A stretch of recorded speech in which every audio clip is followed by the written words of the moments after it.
Hello，大家好。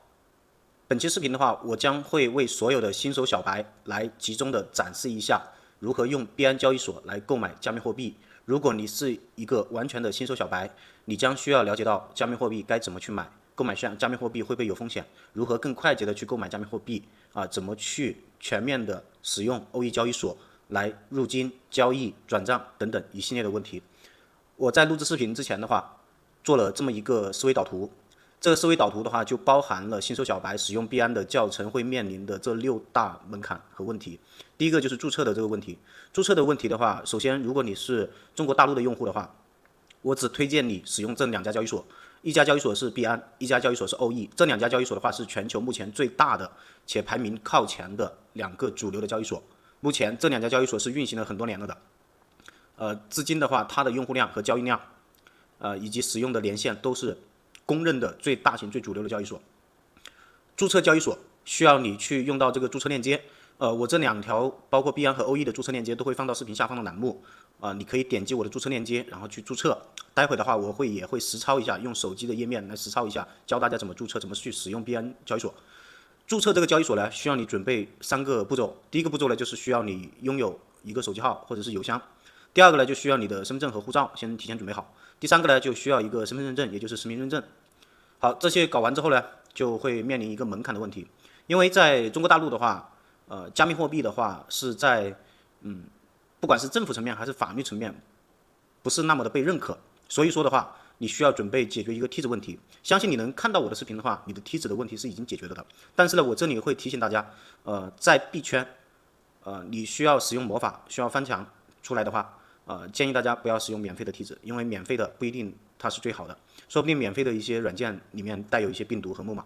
这对于你去玩转币圈的一些带资金的一些项目的话，都是非常不安全的。所以说，我建议大家还是能尽量使用付收费的梯子的话，就尽量使用收费的梯子。然后特别强调一下一点，就是所有在币圈的软件上面，除开币安和欧易，其他的应该都是基本上是需要梯子。但是目前币安和欧易的手机端都是不需要魔法访问的，正常使用，它不受限制啊。但是还是需要你解决这个梯子问题啊，不是说你不需要梯子就能够玩转币圈了的，那是不现实的啊。好，解决好梯子问题之后呢，就需要解决设备问题。设备的话就面临2大设备，第一个设备就是苹果端的设备，第二个设备就是安卓端的设备。苹果端的设备需要解决的就是你一个苹果 ID 账号，因为在中国大陆的话，一般的 ID 账号都是注册的是中国大陆的 ID，但是基本上包括币安和欧易的这些币圈的软件，你在大陆的 ID 苹果 ID 上面的话，在 App Store 里面是都下载不了，搜索不出来的。所以说你最起码需要你去注册和创建一个台湾的 ID 或香港的 ID。我这里自己用的是台湾的 ID，而且不建议用美区的 ID。为什么不建议用美区的 ID 呢？因为币安的美区版本它和它真正的版本是不一样的。因为币安的话它有好几个版本。如果你是使用的美区 ID 的话，你去 App Store 里面去搜索的话，就会搜索出来美版的币安。美版的币安的话，它是一个阉割版的，所以说我不建议用美区的 ID，最好就用台湾的 ID 啊。到时候我也会在手机上面给大家演示一下如何去申请注册苹果的台湾版的 ID。如果你是安卓的设备的话，你最好需要你去在安卓的设备里面去下载好谷歌的3件套。什么是谷歌的3件套呢？就是谷歌的Google Play 的应用商店，比如说谷歌的服务框架等等之类的，这3件套下载好之后呢，就可以在中国大陆版的一些安卓手机上面呢，可以完全的使用谷歌的服务。而是能够使用谷歌服务之后呢，就能够去在谷歌应用商店里面去搜索和下载币安、欧易以及币圈的其他的一些正规的软件。所以说这就需要你解决设备的问题。好，解决设备的问题之后呢，就需要你去了解和学习一下币圈的一些入金和出金的一些知识点。这里呢，我都会接下来用手机端的实操来给大家去讲解一下。学完那个出金问题之后呢，就需要你去学习一下交易类的问题，就是这里需要去了解和学习一下什么是现货交易，什么是合约交易。学习完交易问题之后呢，就需要去学习一下交易所的一些充币和提币，包括还有内部转账的一些问题。这些了解完之后呢，我会再给大家去讲一下法律的关于散户炒币一些法律的方面的一些需要注意的一些细节和方面。OK， 那接下来的话，我就用手机端来给大家实操一遍。OK， 现在展示在大家面前的是我的手机屏幕。首先，大家需要先注册一个币安的交易所的账户。币安的交易所的账户的注册链接，你打开我的 YouTube 的视频频道，在我的视频频道的任何一个视频下面，它的说明栏里面，就是随便随意点开任何一个视频，然后点开这里的视频的说明栏，点开这个展开，这里呢就会出现币安和欧易的注册链接，然后选择币安的注册链接，点击进去。点击进去的话，就会跳转到币安的一个注册的一个页面。这里呢，币安和注册的页面的一个首页呢，就是需要你去输入你的邮箱或者手机号。这里呢，我就以邮箱举例。OK， 输入好邮箱之后呢，我点击下一步。这里会有一个验证码。验证完验证码之后呢，这里需要你自己设置一个高强度的密码。它这里的密码是有3种要求，必须是大于8位数以上的一个字符。第二点呢，就是至少要有一个数字。第三点的话，至少有一个大写的字母。这里我已经设置好密码之后，点击下一步。OK， 这里的话就已经创建成功你的账号了。好 ，OK， 现在我们已经注册好币安账户了。注册好币安账户之后呢，接下来就会面临一个门槛的问题。这里面临的门槛问题就是，如果你用的是中国大陆的苹果 ID 的话，是无法在App Store 里面去下载币安或者欧易，是搜不出来的。你必须要有一个香港版的或者台湾版的 ID。这里呢，我会手把手的给大家去教一下如何去注册苹果的香港 ID 或者台湾 ID。首先，你需要你用到你的苹果的自带的浏览器，或者是谷歌浏览器都行。我这里以谷歌浏览器举例，打开谷歌浏览器，然后点击搜索，搜索苹果官网。好，搜索好苹果官网之后呢，点击进去。进到苹果官网之后，一直向下拉，一直向下滑，滑到这个账户这里这里账户这里，然后选择第二个App Store 这个账户，点击进去。好，点击进去之后呢，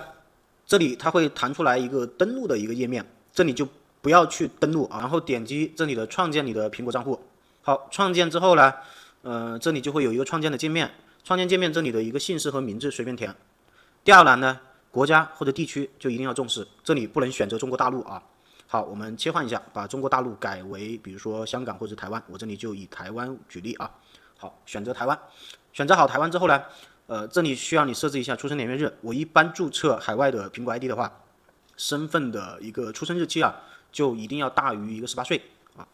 身份的这个出生年月日填写好之后呢，这里需要你填写你自己的一个邮箱。这个邮箱的话，比如说你可以用你的谷歌邮箱，或者是用你的163邮箱都行填写好邮箱之后呢，邮箱我多说一句邮箱的话是一定是要新的邮箱，是你之前没有注册过苹果账号的这个邮箱好，密码的话就按它的要求来填写设置一下你的高强度的一个密码。好，倒数第二栏就是一个电话号码的一个设置。电话号码这里因为你选择的是一个台湾版的那个苹果 ID 选择的是台湾地区，这里会自动给你选择为台湾地区的手机号。大家遇到这一个不要慌，可以自动把它切换成自己把它切换成+86的一个中国大陆的手机号，然后把你的这个电话号码填写上去。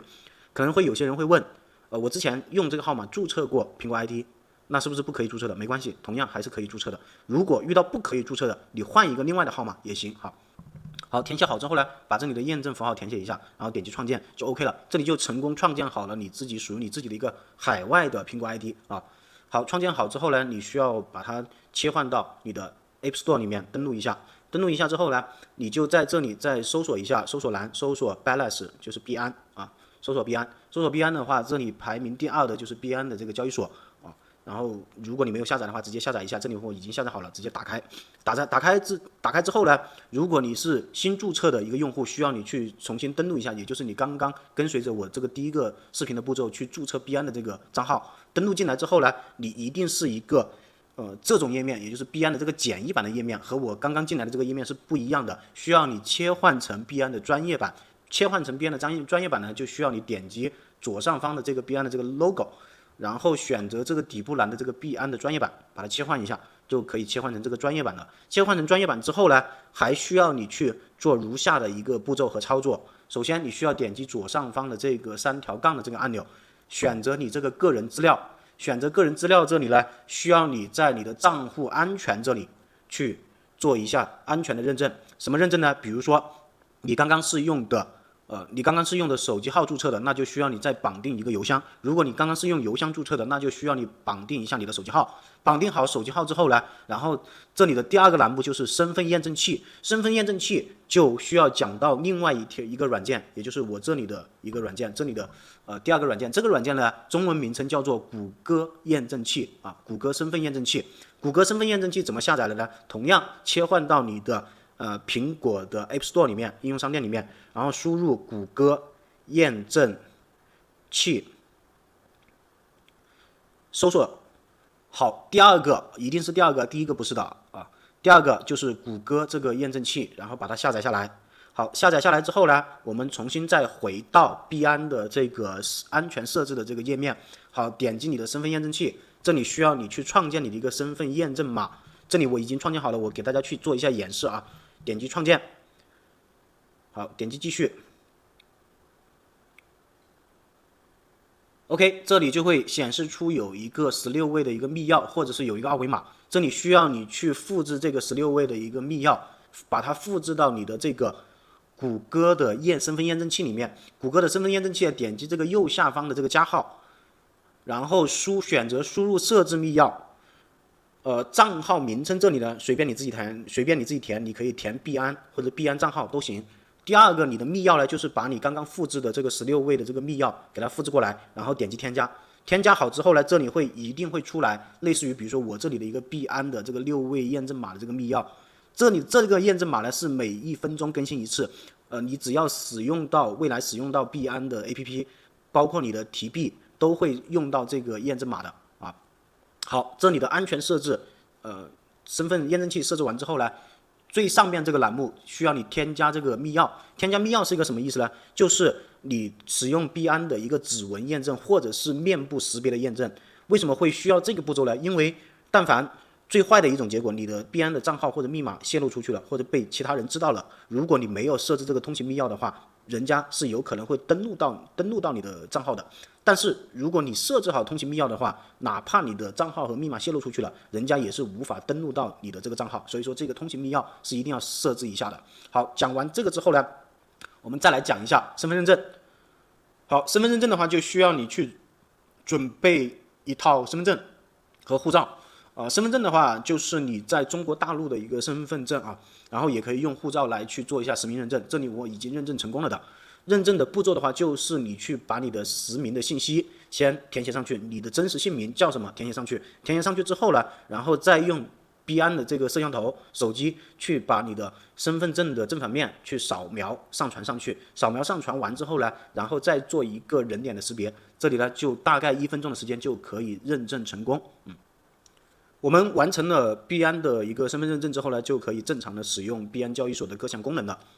使用币安的各项功能之前的话，肯定会面临一个出入金的问题。如果你手中没有任何的输出货币，你需要把你手中的人民币，第一步就需要换成 USDT。什么是 USDT 呢？这里我一句话给大家解释清楚。USDT 是币圈的一种稳定币，而且是使用量、交易量，以及用户的占有量最大的一个稳定币。它是以美元为基准的一个加密稳定币。美元今天是什么价格，它就是什么价格，它和美元的价差是相差无几的。所以这里的话就需要你去在币安的这个软件上面去进行 C to C 的交易的这个功能，来去完成你人民币的这个入金的一个步骤。OK， 这里的话是币安的一个首页的一个界面，大家看这个界面啊，这里是一个首页的界面，然后呢这里有个添加资金啊，添加资金我们点击一下啊，这里有几个选项，第一个选项就是如果你没有数字资产的话，可以通过 C to C 这个交易模块，以点对点的交易方式的话，支持本地支付的各种方式来把你的法币购买成 USDT。大概就是这么一个种功能。好，选择 C to C 交易之后呢，这上方有3种选项，大家先不要着急去做交易，去做购买。我们先看到这个底部栏目有一个我的这个项目啊，选择我的这个板块之后呢，需要你去到这个收款方式的这个界面。收款方式的界面呢，像我这样需要把你的自己的支付宝的账号、银行卡的账号啊，包括微信的账号呢，去绑定上去、添加上去啊，不是绑定上去，添加上去之后啊，然后呢就会去更好的去进行下一步的一个入金的一个操作。好，入金的话呢，这里呢会需要我这里写了2点，第一点呢就是一般商家的话会审核资金来源和资金流水，就是你需要把手中的钱去购买对方手中的 USDT， 对方手中的币啊，对方手中的币呢，它是要对你的一个账户的资产进行一个审核的义务，比如说它会让你截图7天的一个流水。交易流水啊，看你的一个资金的一个沉淀。因为对方的商家他也是怕会收到一些黑钱，所以说他会尽到一个审核的义务。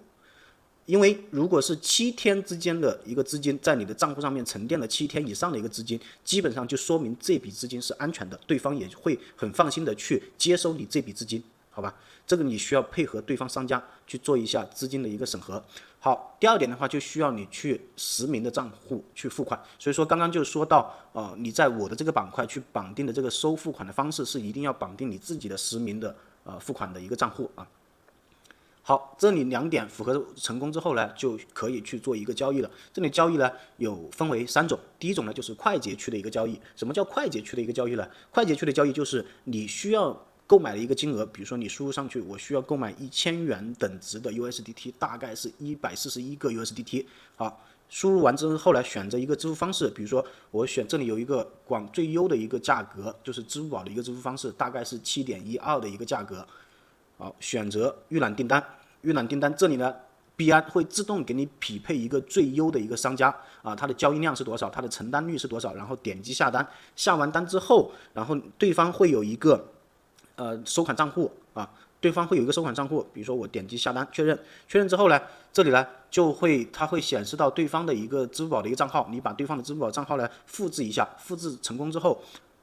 切换到你自己的支付宝的一个页面，然后把这个1000块钱给对方转过去啊，转过去成功之后呢，你再点击这个我已完成付款通知卖家，好，点击确认之后，卖家对方查收到你的资金到账之后，然后他就会直接放币给你。如果对方你付完款之后，对方不放币也没关系，你可以把你的订单的记录提交给币安的客服，币安的客服也会秉持着公平的一个原则，公正的一个原则来判定谁的责任。如果是他的责任，币安的也会通过你这个订单的判断，也会提前把这个资金给划给你，因为他们这些在币安上面做这种忧商的一个商家呢，都是押付了一定的金额、一定的资金，押付给了币安的这个平台。如果但凡有逃单的这个现象，币安是直接可以判定出来，直接把钱给划给你的啊。好，讲完这个快捷交易的话，还有一种交易叫做自选区。自选区的话，就是有各种一些价格和各种限额资金，包括一些支付方式的一些选择，在这里都是可以随你自己去筛选的。大宗区是什么意思呢？大宗区一般是大于一些10万的一些交易，或者是20万以上的交易，就是在这个大宗区来做交易的，相当于是大笔金额的交易的一个地方。OK， 我们讲完这个入金的一个操作呢，我们再讲一下出金的操作。出金的操作就是反过来了，反过来就是你手中的 USDT 去卖成人民币，这个怎么操作呢？这里有一个买入，对应的这里有个卖出。卖出的话，就相当于你把你手中的币卖给对方，对方把钱打给你啊，就是打给你刚刚绑定的3种支付方式的收款方式的一个账号上面。卖币的这里呢，我就有3点需要给大家去强调的。首先第一点呢，需要你寻找一个靠谱的商家。什么叫做靠谱的商家呢？第一个，在币安的 C2C 交易里面呢，靠谱的商家，我个人觉得是要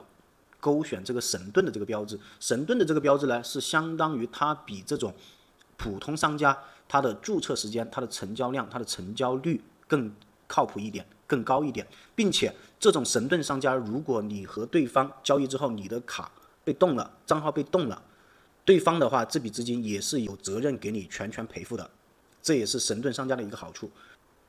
回到我们卖币的这个流程这里，首先我们如果需要去把手中的 USDT 卖掉呢，我们可以在这里选择好你自己筛选好的这些商家，点击你的卖币卖出这个按钮，卖出这里的按钮呢，你输入你自己需要卖出的一个金额。大家一定要注意一下，这里有一个限额啊，一般的商家都会有一个限额，有低有高啊，大家根据自己的需求量，根据自己的实际情况来做选择。比如说它这里，最低的话是708个 USDT， 比如说我输入710个 USDT， 这里的话我就可以收到5012块钱的一个人民币的一个金额。好，这里不要着急下单，我在这个里给大家去强调一下。寻找到靠谱商家之后呢，第二点呢，必须要检查对方是否是实名付款。什么叫实名付款呢？你点击下单之后呢，对方会显示对方对话框里面会有一个聊天框啊，聊天框里面会有一个对方的实名的一个信息，这个实名的信息会对应到他给你打的这笔钱的这个付款的账号的一个信息，是不是对应得上？如果对应不上的话，这笔钱很可能是有问题的。这笔钱你必须要第一时间把这笔钱给人家退回去，原路退回到对方的账户。退回之后的话，再找到币安的客服，去做一些申诉和投诉，你就投诉这个商家他没有按照实名付款来给你完成这笔交易。这笔交易的话，是你可以完全怀疑他这笔资金是有问题的。币安客服的话也会第一时间帮助你、协助你来处理这笔交易。好，第三点的话，也可以去审查对方的流水。审查对方的流水呢，是我建议一般是大额的资金，小额的资金，比如说几百块钱、几千块钱的话，我觉得无所谓。如果是几万、十几万、20几万。甚至更多的一个资金的话，你一定要审查一下对方的一个7天的资金沉淀，要求对方的话去给你一个资金流水的一个截图，你看一下对方的资金是不是做了一个7天的账户的沉淀期。如果7天以上的这笔钱呢，都是在这个账户上面的话没有动过，说明他的这个资金相对来说还是安全一点的。如果他是1-2天前进来的这笔资金，那你就不要做这笔交易了，就直接取消掉再换一下下一家就 OK 了。好，讲完这个卖币的出金的这个方式讲完之后呢，我们再来看一下交易的问题。交易的问题呢，这里就面临一个什么是账户划转，什么是现货交易，什么是合约交易。首先我来讲一下什么叫账户划转呢？我们点击到这个最下方欧易这个页面的这个最下方的这个资产栏目，资产这个栏目这里呢有一个划转的按钮。划转的按钮呢，因为在币安的这里的交易所账号里面呢，它会给你分类各种账户。这里的账户呢，比如说有一个资金账户，有一个现货账户，还有一个合约账户，还有理财账户等等之类的，包括还有期权账户，还有优本位的账户、币本位的合约账户等等之类的，需要你把你购买的这个，你从那个入金的这个步骤里面，人民币购买的 USDT 是一定是打到你的资金账户的，需要你从资金账户把你的 USDT 转移到你的这个现货的交易账户里面，这样的话就可以才能接下来去做一下什么叫做现货交易。OK， 我再给大家讲完这个划转之后呢，我们再给大家去讲一下什么叫做现货交易。什么是现货交易？什么是合约交易？一句话给大家解释清楚：现货交易就是你手中有多少资金就可以买多少资金的比特币，而合约交易就是你手中的资金可以放大一定倍数的杠杆来去做空或者做多比特币，这就是合约交易。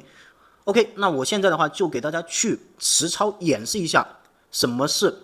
现货交易。现货交易又分为哪几种交易方式？目前呢，就是展示在大家面前的这个现货交易的一个交易的币安的一个交易界面。这里左边这个栏目呢叫做盘口，盘口的这个红颜色的挂单叫做卖方挂单，也就是卖单。下面绿颜色的挂单叫做买单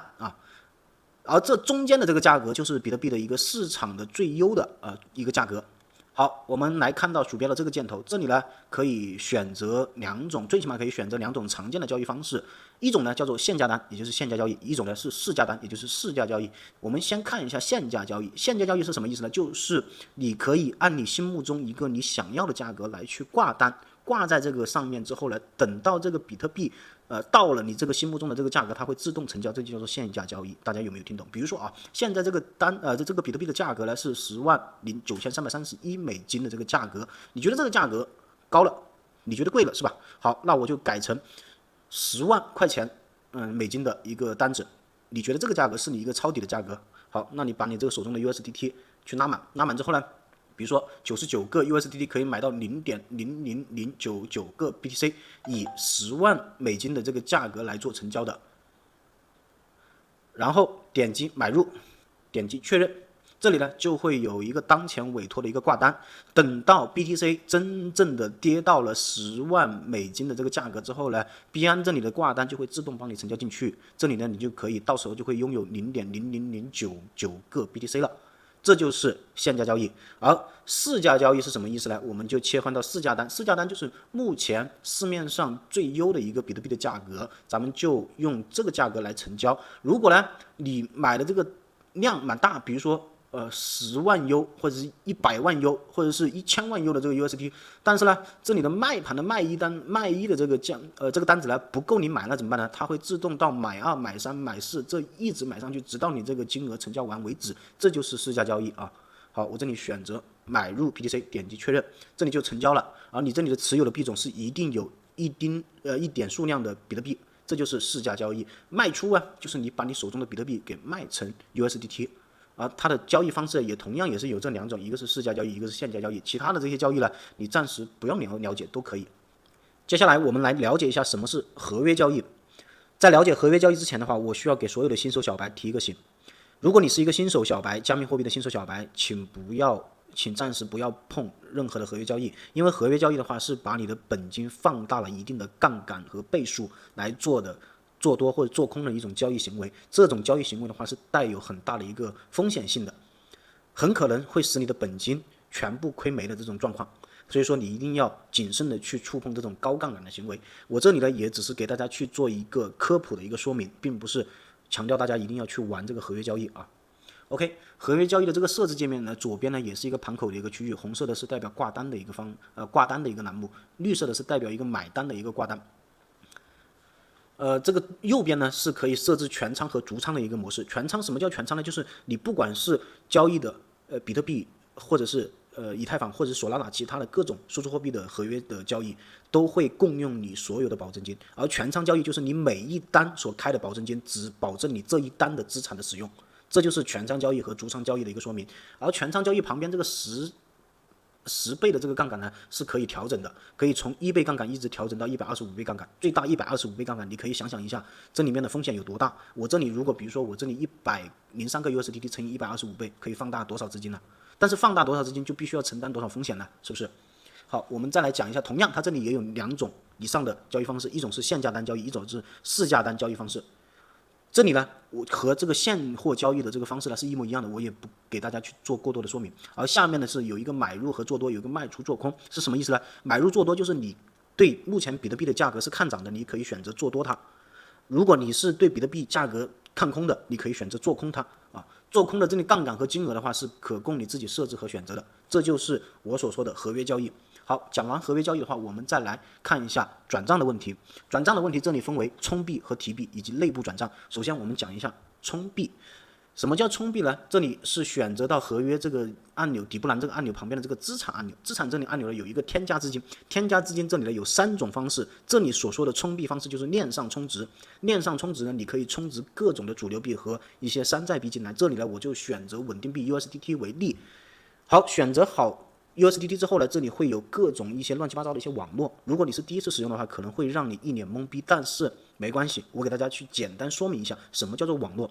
这里的各种网络就是各条公链的网络，你选择用什么链的网络来选择充值，对方也同样需要用什么链的网络来给你转账，必须是1对1的。如果你是选择的 TRC20，而对方给你转账的是 ERC20，也就是以太坊主网的，这2条链不对应，那就你收不到这笔钱，你这笔资金的话可能就不翼而飞，损失掉了。这就是充币啊，链上的充币的这种行为。好，我再以那个 TRC20 这个网络举例，我选择这个 TRC20，选择好 TRC20 之后呢，这里会有一个充币地址，你需要把你这个地址来复制到其他的转账的一个另外的平台，比如说我以这里的 OE 为例，点击 OE 进去，然后呢选择好这里的资产，选择提币，提币呢点击提取数字货币，然后选择 USDT， 然后选择在其他交易所或者是钱包。好，同样我刚刚在币安上面选择的是 TRC20， 而在 OE 这里呢，要提币的时候，我同样要选择同样的网络，也就是 TRC20， 把这个 TRC20 这个地址呢复制上去，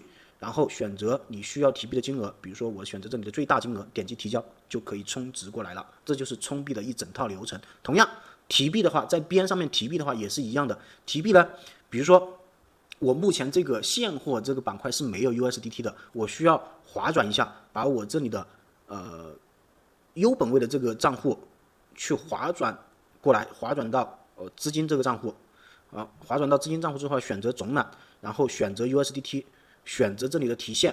然后通过区块链转账。好，通过区块链转账呢，就需要知道对方的一个收款地址、收币地址。收币地址我这里同样以 OE 为例 ，OE 这里呢就是一个反方向的，就是叫做充币。我选择充币，充币呢也选择充的是 USDT。我在币安上面选择的是什么网络？我在 OE 上面选择的是什么网络？比如说我选择 TRC20，然后复制这个 TRC20这个地址，然后把这个 TRC20的这个地址呢粘贴上去，然后这里的主网呢就需要一一对应。你选择的是 TRC20，千万不要选择这个索拉纳网络了啊，要不然就转不出去，或者是就可能资金就不翼而飞了。我选择这个 TRC20，选择提现，然后点击提现就 OK 了，这就是提币和充币的这个一个流程。好，讲完这个提币和充币的流程，我再给大家讲一下什么叫内部转账。说到内部转账呢，就要说到币安的一个 UID 的一个账户。币安的 UID 呢，个人 UID 在哪里呢？在你的首页的这个栏目这里，这个左上角的这个上方点击一下，这里会有一个 UID 的一个账号，你把这个 UID 的账号来复制一下。复制一下之后呢，我们在这个币安首页的这个右上方这里有一个转账的一个按钮，转账的这个按钮呢，这里选择转账给币安用户。然后就需要你对方把他的 UID 复制过来，比如说他这个 UID 是这个，然后点击继续，然后把你需要转账的 USDT 复制过去，甚至你可以发其他的各种币啊，不单单是 USDT， 然后点击继续，然后避免转错的话会让你重新输入一下啊。好，这里我就不继续了，大概就是这么一个流程。好，这里就讲完了所有关于那个币安的注册、下载、出入金，包括交易、包括转账的各种问题。接下来呢，最重要的一点，我需要给大家去详细给大家说明一下，也就是散户炒币的一些法律问题。如果你是单纯的炒币，单纯的持有加密货币，其实是没有任何大的问题的。只需要规避一点，就是你赚了钱，在加密货币里面赚了钱之后，你出金的这道流程一定要避免收到一些黑钱啊！收到黑钱之后呢，会让你的账户会很麻烦，轻则冻卡，重则呢会涉及到一些刑事法律风险。所以说你一定要寻找一些靠谱的商家。如果你在币安的平台里面，就选择币安神盾的这种商家啊，去做一下出金的一个步骤，会靠谱很多。也需要你去检查一下对方是不是实名付款，也可以审查一下对方的对方的一些流水啊，尽可能的为自己的一个资金安全来做一下保驾护航。第三点呢，就是在币圈的话，你很多种情况都是会用到一些海外社交媒体的。你在海外社交媒体的这些板块里面，不要发表任何的涉政言论，你只需要考虑到你自己如何赚钱就行了，不要对任何的时事、政治发表任何的言论就行了，也不要给自己带来一些不必要的麻烦。OK， 那今天的话，关于币安的交易所的最全的一些新手教程呢，我就给大家讲到这里。如果大家还有什么问题的话，可以在视频下方留言，我看到了一定会回复给大家的。今天的视频就先讲到这里，咱们下期视频再见，谢谢大家的观看。